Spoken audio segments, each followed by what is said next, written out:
ಯುದ್ಧದ ಹಿನ್ನೆಲೆಯಲ್ಲಿ ಬೆಂಗಳೂರಿನಲ್ಲೂ ಕೂಡ ಗ್ಯಾಸ್ನ ಅಭಾವ ಇದೀಗ ದಿನದಿಂದ ದಿನಕ್ಕೆ ಜಾಸ್ತಿ ಆಗ್ತಾ ಇರುವಂತದ್ದು. ಕಮರ್ಷಿಯಲ್ ಗ್ಯಾಸ್ ಸಂಪೂರ್ಣವಾಗಿ ಬಂದ್ ಆಗಿದೆ. ಗೃಹ ಬಳಕೆಯ ಗ್ಯಾಸ್ನಲ್ಲೂ ಕೂಡ ಕೊರತೆ ಉಂಟಾಗಿರುವುದು. ಇದರ ಜೊತೆಗೆ ಇದೀಗ ಎಲ್ಪಿಜಿ ಗ್ಯಾಸ್ನಲ್ಲೂ ಕೂಡ ಸಮಸ್ಯೆ ಕೊರತೆ ಉಂಟಾಗಿರುವಂತದ್ದು. ಸದ್ಯಕ್ಕೆ ನಾನು ಶೇಷಾದ್ರಿಪುರಂ ಬಳಿ ಇರುವಂತಹ ಟೋಟಲ್ ಎನರ್ಜೀಸ್ ಅನ್ನುವಂತ ಒಂದು ಎಲ್ಪಿಜಿ ಗ್ಯಾಸ್ ಬಂಕ್ ನಲ್ಲಿ ಇದ್ದೀನಿ. ಇಲ್ಲಿನ ಸಿಬ್ಬಂದಿಗಳನ್ನು ಮಾತಾಡ್ಸೋಣ.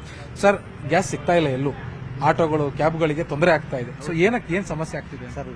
ನಮಗೆ ಸ್ಟಾಕ್ ಬರ್ತಾ ಇಲ್ಲ ಸರ್. ಅಲ್ಲಿ ಇರಾನ್ ಇಸ್ರೇಲ್ ಯುದ್ಧ ಆಗಿರೋದ್ರಿಂದ ನಮ್ಮ ಪ್ಲಾಂಟಿಗೆ ಗ್ಯಾಸ್ ಸಪ್ಲೈ ಆಗ್ತಾ ಇದೆ ಅಂತ, ಆದರೂ ಕಮ್ಮಿ ಪ್ರಮಾಣದಲ್ಲಿ ಬರ್ತಾ ಇದೆ. ಹಾಗಾಗಿ ಅವರು ನಮ್ಮವರೆಲ್ಲ ಕಡೆ ಎಲ್ಲ ಬಂಕ್ ಇದೆಯಲ್ಲ, ಸ್ವಲ್ಪ ಕೊಡ್ತಾ ಇದ್ದಾರೆ. ಹಾಗಾಗಿ ಈ ಥರ ಪ್ರಾಬ್ಲಮ್ ಆಗಿದೆ ಸರ್.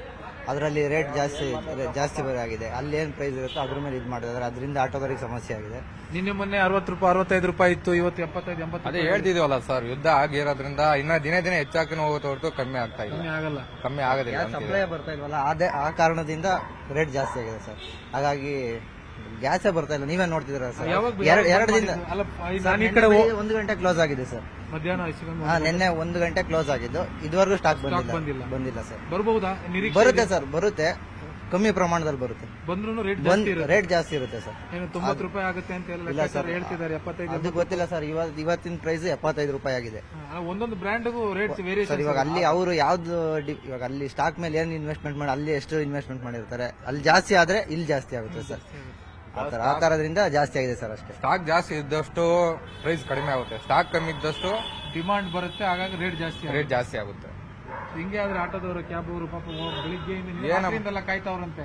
ಏನ್ ಮಾಡಕ್ಕಾಗುತ್ತೆ ಸರ್, ನಮ್ ಕೈಯಲ್ಲಿ ಏನಿದೆ ಹೇಳಿ. ಹಿಂಗೆ ಆದ್ರೆ ಕಷ್ಟ ಆಗ್ಬಿಡುತ್ತೆ ಇನ್ ಮುಂದಕ್ಕೆ. ಹೌದು ಸರ್, ತುಂಬಾ ಕಷ್ಟ ಆಗುತ್ತೆ. ಆಟೋದವರಿಗಂತೂ ತುಂಬಾ ಕಷ್ಟ ಆಗುತ್ತೆ.